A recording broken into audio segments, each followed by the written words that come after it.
Childbirth, which is sometimes known as tokophobia, is directly causing many young women to avoid giving birth or becoming a parent. Hey guys, welcome back to another React. Today, Gemma and I will be talking about should women be afraid of childbirth?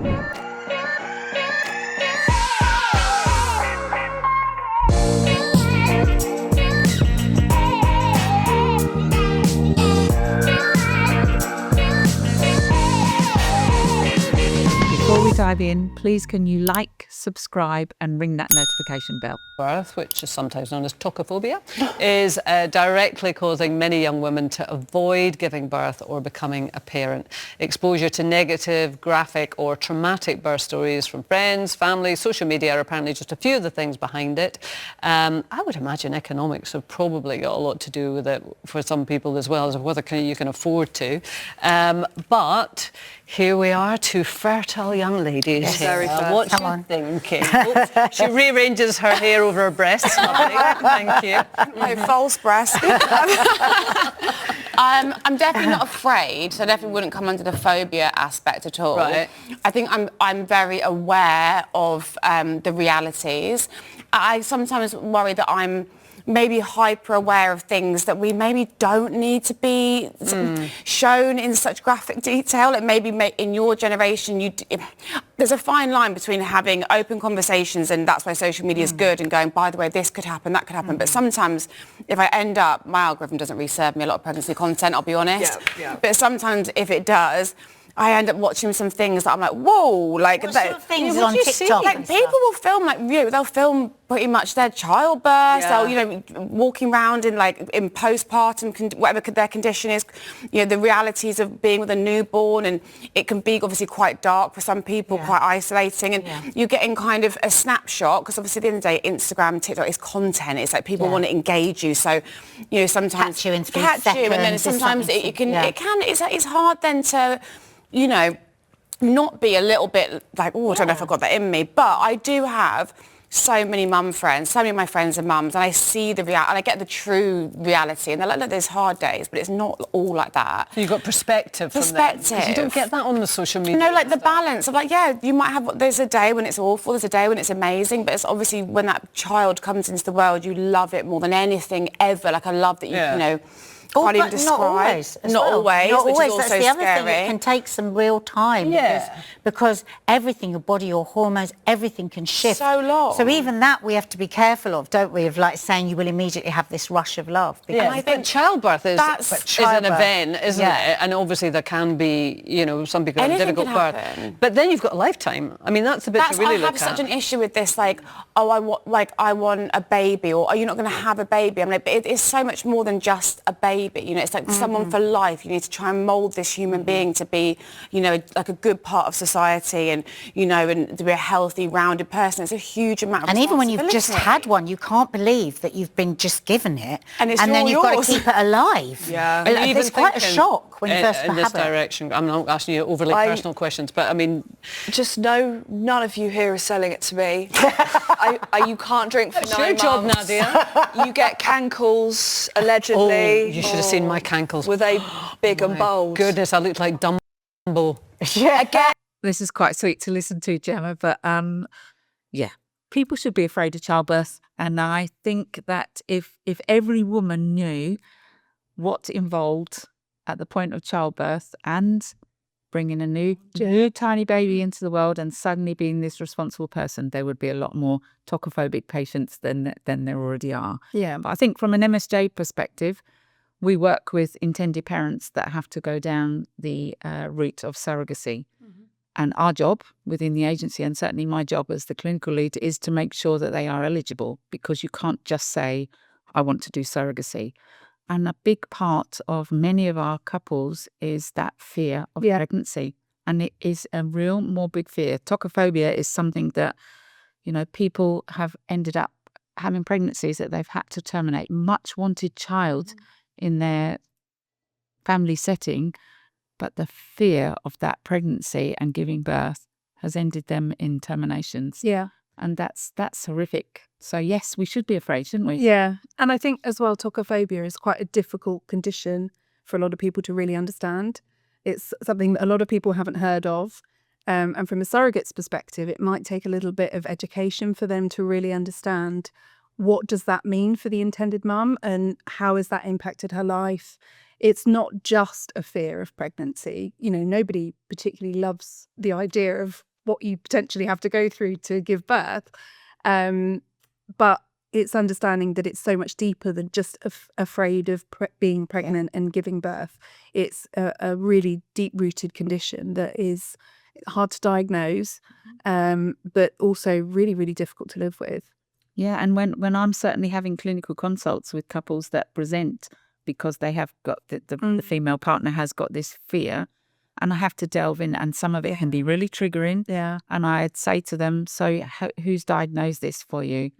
And quite often they'll say, I haven't had an official diagnosis, but I know how I'm feeling. I know what, and to have had terminations, to have had, watch friends, and the fear for their friends or their sisters or whoever it could be is also really heightened. So yes, it is. I mean, we do get this club, don't we? And I'm a mum, you're a mum. That, if anyone told me what it was going to be like, I probably wouldn't. However, when you've got your beautiful baby in your arms, there is that, they touched on it, that all of that goes away. It does always for everyone, and we recognise that too. And sometimes it takes a while for that to go. But you do get there. You do. Yeah. And it's just not. I didn't get cankles. But the thing is, apparently, your children are your karma. Right, is what I've heard. Is that what your mum told you? Yeah, and I feel like I've served my purpose well. But I just think, what if you go through all that and then it pops out and you don't even like it very much? And you've got to look after it forever. It's not just when they're 18 and they have to leave home. No, it's forever. But I think this is really sensible thinking. Yeah, I think you have to be very intentional because about we this. can't just completely guarantee that everybody is going to love their child the minute it comes out, or even like them. And I think that's very difficult. There'll be probably women who are sitting now watching us that may be really struggling with that. I know I did in the beginning with my baby. So to have all these thoughts is to be mature and not to just I'll just get a puppy, just have a baby. You're right, Nadia. You need to have like a 360 conversation about it, absolutely. But if you are, getting most of your information from a very limited social media video and it's showing you very graphic stuff, it's not giving you perspective, and that's what you need. You need a bit of perspective. But this is why it's so good that they're both saying, but what after that? What about when they go, if you don't like them? What if they go and then they go at 18? And then these are good conversation to have with yourself. The good thing about having... Do you think that's normal conversations that women that are about to embark on a pregnancy and children, do you think they do really have those conversations about what if I don't like them? I think... What's the future? I don't know if anyone has those conversations seriously. I think it might be that kind of little nagging voice that you kind of joke about with your friends, but I don't know if it's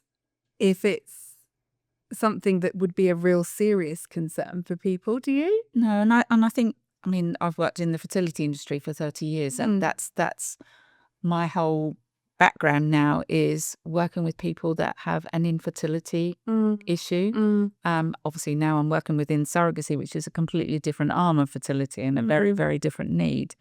But having worked with a whole cohort of people, all different genders, different family making, etc., that are just looking to build a family. Yeah.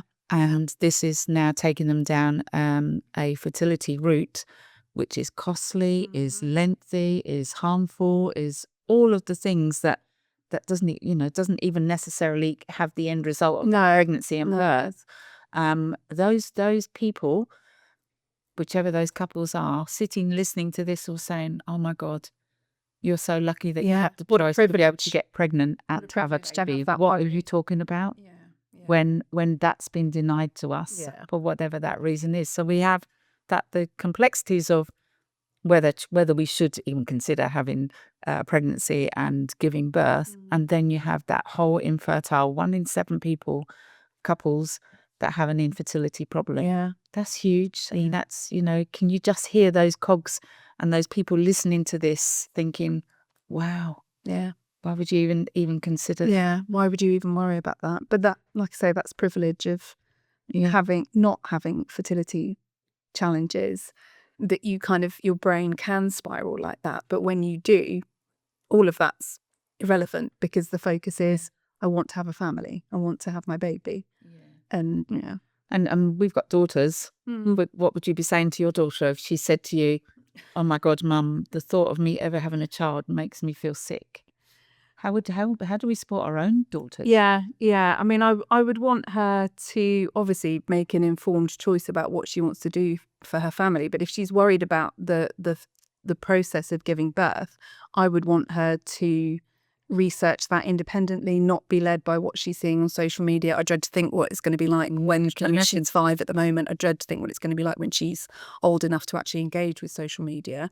But I hope that she would speak to me as somebody who's in the fertility industry and getting a balanced perspective in that sense. And I hope that she would do some independent research to find out what it really is like to give birth and not be swayed by what she's seeing on social media. But I would say to her, you've got to go into this being very open-minded that it might not be easy for you to have a baby. Weirdly, I think my kids understand that already because they understand what I do, and it's amazing how much they can take in at such a really, really young age. But I would want her to understand that it might not be as straightforward as she thinks, and to approach it very open-minded and prepared for that potential. But to also try and approach however she ends up building her family with hope, with the right people around her supporting her. That's hopefully will be me, and not whoever send them else she to has the in her local life. clinic to get their AMHs tested when they're sort of 18 to make sure they've got ovarian reserve. That's taking it to the extreme. But it's a balance. Yeah, it certainly is. Getting to my age and I've not had children yet, is I can speak to my mum friends and get honesty as well about, I think one of the things that's good, that the myth of you can have it all at every single moment is kind of being debunked. And my friends who have had kids will be really honest with me and say, anyone that says to you, you can have a baby and maintain the work rate that I have right now consistently through pregnancy, through postpartum, is not telling you the truth. Because I film basically 6 days a week at the moment. I finish all hours of the night. It's impossible. And also you say you're not the same person necessarily once you've had a baby. I don't want to leave my 6-week-old baby maybe. You don't know how you're going to feel. Could you see yourself as a mum in the future? I can, and I think they are part of my future, but I don't. You're not ready. You're not ready, and you're still young. And you can't rush it. Although I do think on social media it is quite nice sometimes to have those videos for people that have been through traumatic births or going they're through... not alone. Because, they're not alone, but don't show it to me.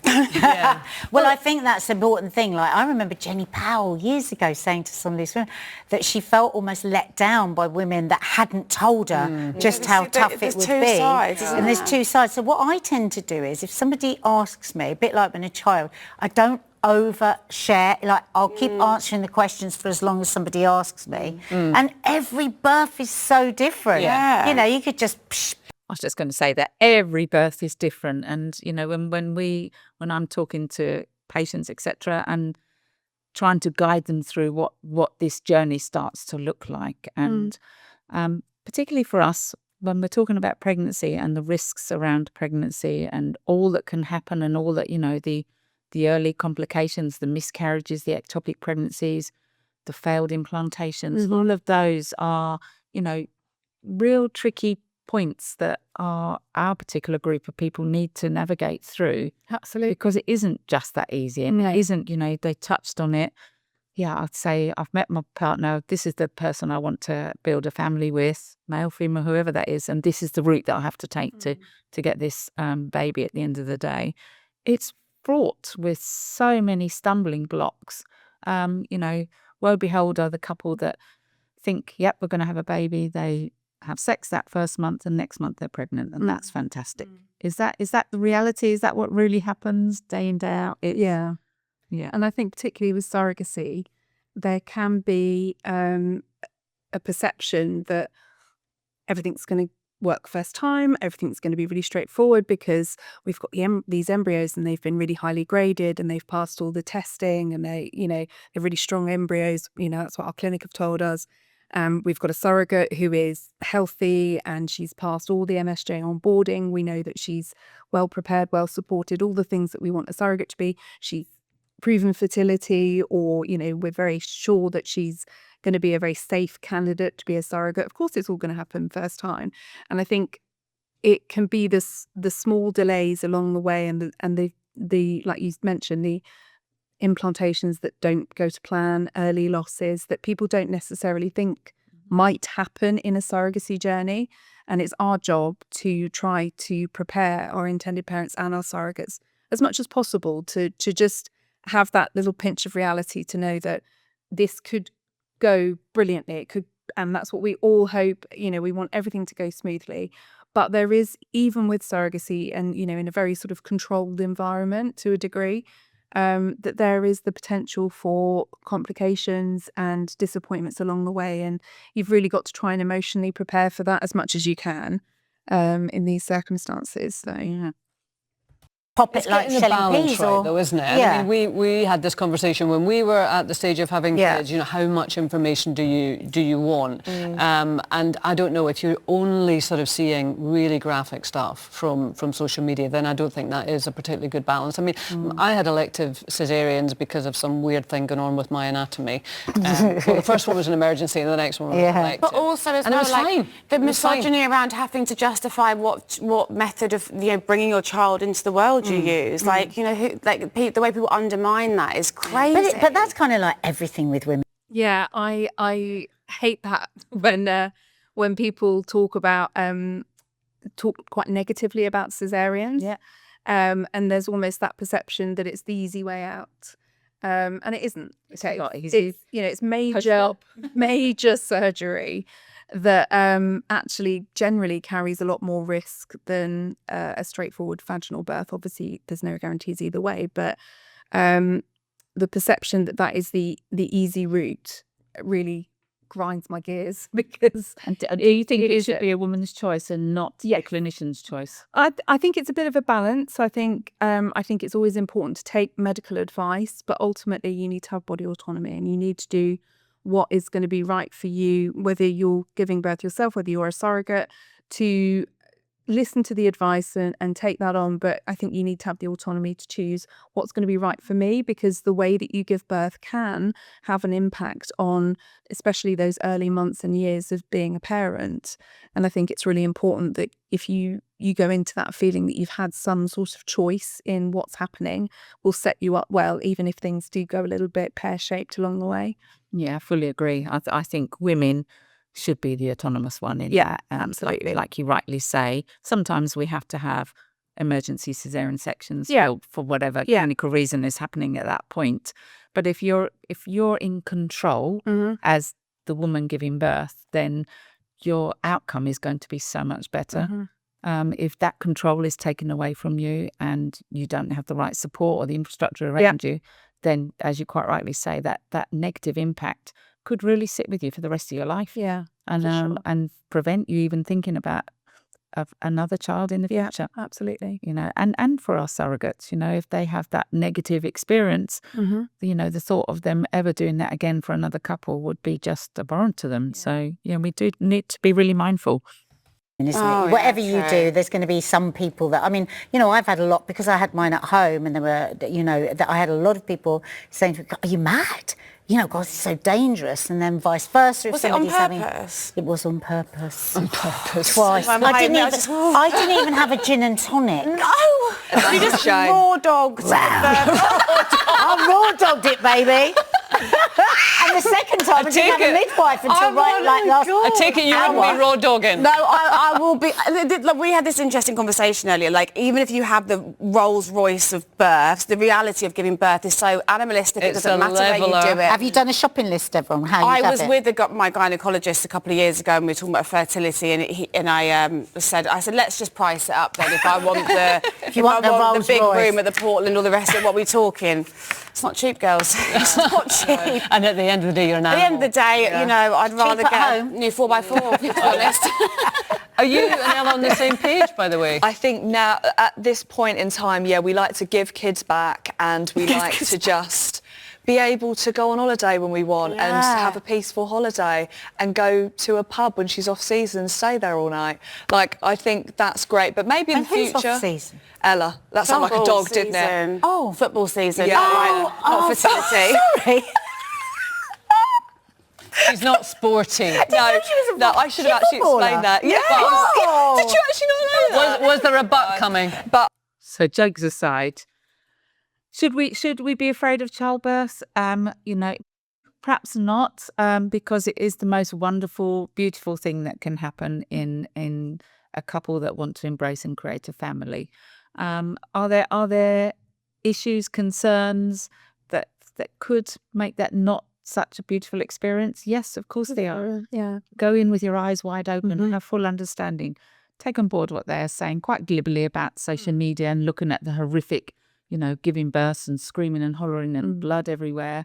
That does happen. Of course it does, but that's extreme. but have the realistic choices that you need to make on whether pregnancy and childbirth is for you, and to know that there are other routes if that isn't for you. Yeah. And that that you can be supported as much as you potentially want a child, but you've got that morbid fear, that tokophobia that's just taking over your life and just making you this person that's never going to be able to have that family that you really, really want to embrace. There are other routes, and surrogacy could potentially take you down that, as long as it is a verified diagnosis. And it's something that we can't have people just rocking up and saying, actually, I don't really want to give birth. That's not for me. No. That doesn't make you eligible. But, having recognition for us, certainly as the agency and the fertility clinics and the obstetricians that are supporting these people that have this real fear of pregnancy and childbirth, must be taken seriously. Absolutely. Okay, so the other thing that we do really need to probably talk a little bit about on this forum is, if somebody gives birth to a child and it is a very traumatic experience, and let's face it, there are some horrific stories, postpartum stories, hemorrhages and things that just didn't go to plan that could really scar a person. Number one, they've then got the association with that child that they have to embark and get and build a life with their partner or not partner, whoever that is.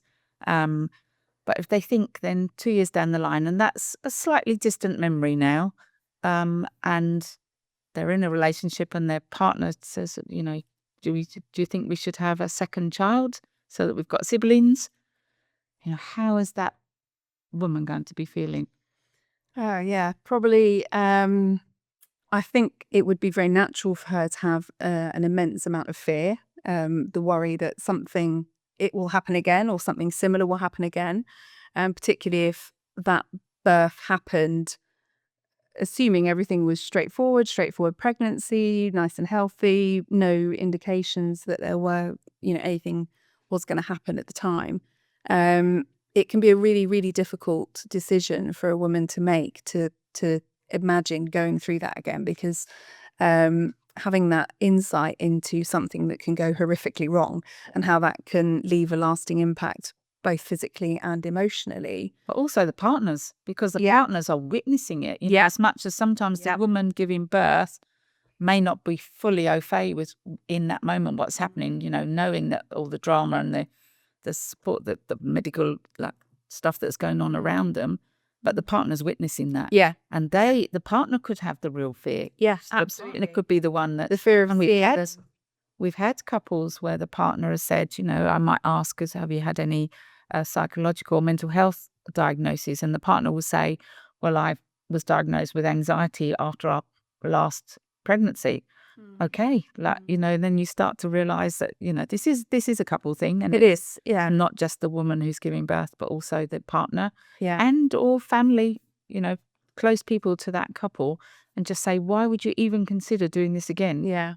When after thinking about what happened last time. So I think just making sure if somebody really does want to consider that second pregnancy and they've got all of that fear associated with the trauma that happened in the first. You need to make sure that they've got the right infrastructure, the right support, the pillars, surrounding that, so that they've got access to counselling, good psychological support, just even the early stages of recognising that you're pregnant, and then you've got to get yourself through the next 8-9 months without fear overriding. We've all seen where where people have had to end up having terminations because that fear, that tokophobia, has really taken over, and not being able to have the right support at the right time could mean that they end up terminating that pregnancy. Yeah. And that in itself becomes another huge trauma. That's another thing for them to deal with then, isn't it? Yeah, you're right. It's so important that you have those people around you who are going to be your support and are going to be there without judgment as well. Yeah. That's massively important. And if you do want to go on and have another child after a traumatic experience, it's a different mindset going into it, I think. Yeah. Because but with the right support, yeah, it is doable, and maybe the second pregnancy is wonderful and beautiful, and there's no trauma attached to it. And that could be the healing experience. Psyche, yeah. And moving forward, that could be an amazing thing. Yeah. But I think, as particularly me as a health professional, I must take that on board, and I must have good understanding of how that couple are feeling when they've been faced with a traumatic birth or pregnancy. Another question that's just come forwards then. So in the scenario where a woman has decided during her pregnancy that she's going to be the healthiest and the fittest to support this growing baby, but the regime that she chooses is very extreme. And in a routine appointment, mid-trimester, 18, 20 weeks, she's being advised by the medical team or the obstetric team that what she's doing, the regime that she's trying so hard to give the best to her baby, is actually really harmful to the baby. And she's being advised to change. But she's such in that mindset that she can't change that now. How do we support those women? How do we change their minds to be supportive of this growing baby that's now been neglected? It's such a tough decision, because I think I've seen that before with surrogates who have, particularly pre-pregnancy, have perhaps changed their regime to get themselves in optimal health to be the best surrogate that they can be, and that's a very, very common thing for a surrogate to think. I'm going to be the best. This is going to be the healthiest pregnancy. But if they are doing something that can be, I think the evidence that's backing it up is important for those women to see and to really have time to digest that and understand that. There's a difference between a friend, a well-meaning friend, saying, oh, I don't think you should be following that diet because what if it's bad for the baby, versus a medical professional saying, we have evidence that supports that the choices that you're making, albeit well-intentioned, are actually not the healthiest and the safest route for the baby that you're carrying. I think it's important that she would be able to see some sort of evidence that would back that up, to help her see that she doesn't necessarily need to change absolutely everything and revert to or adopt a lifestyle that is completely against what she wants and what she feels is right, but be open to the fact that maybe there are some tweaks that she needs to make because a medical professional is giving her evidence to suggest this isn't healthy for the baby and potentially not healthy for you either. It's definitely got to have that focus to it. And I would never suspect that any woman would intentionally want to do harm to the child that she's nurturing and growing.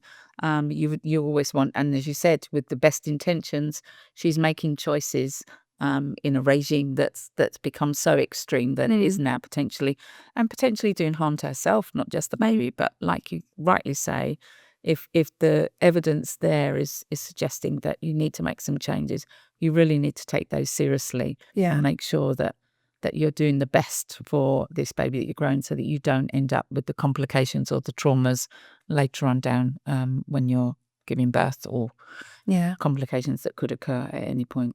And I think the key thing to protect a woman's body autonomy is collaborative discussions with her medical professional to reach some sort of middle ground, even if it's, not quite 100% what is being advised, but to reach some point where she would say, I'd be willing to change X, Y, and Z, and the doctor would say, okay, that's great. That's a great start. Let's work from that.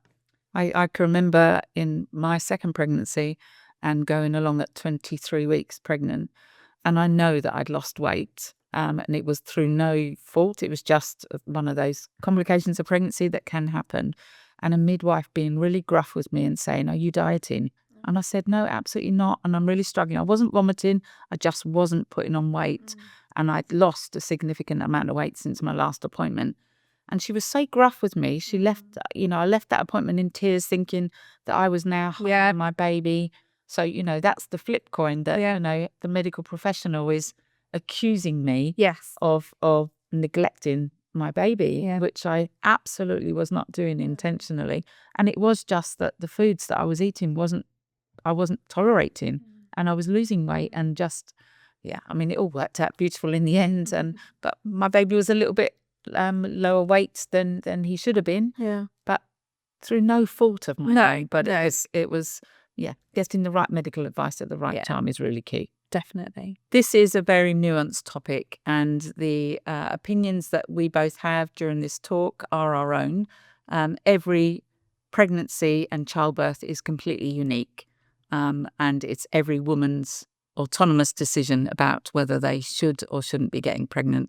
If you have any comments, then please do feel free to drop those in the comments box below. But please be kind, please be respectful. Remember, this is autonomous decisions that women are making about pregnancy and childbirth. Thank you for watching. It's been a pleasure being here with you.